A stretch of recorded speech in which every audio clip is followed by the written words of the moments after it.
শীতটা এই সবে সবে পড়তে শুরু করেছে। এই ঠান্ডা ঠান্ডা ওয়েদারে আজকে বানাবো এক চিকেন রোল। প্রথমে চিকেনে অল্প নুন, হলুদ গুঁড়ো, লঙ্কার গুঁড়ো, জিরের গুঁড়ো, মিট মশলা, সামান্য বিট নুন, লেবুর রস, টমেটো সস ও সর্ষের তেল দিয়ে মাখিয়ে নিয়ে কিছুক্ষণের জন্য রেস্টে রাখবো।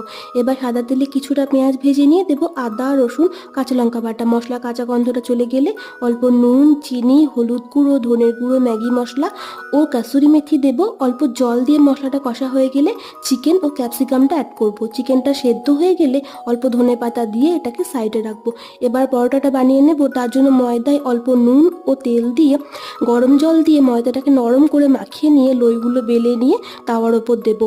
এই পরোটাটাকে তেল দিয়ে ভালো করে ভেজে নেব। এবার একটা ডিম দিয়ে দেবো।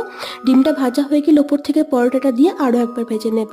এবার পরোটার মধ্যে অল্প পরিমাণ চিকেন দিয়ে ওপর থেকে কাঁচা লঙ্কা, শসা, পেঁয়াজ, ওপর থেকে গোলমরিচ, টমেটো সস, বিট নুন ও লেবুর রস দিয়ে কাগজ দিয়ে মুড়িয়ে নিলাম।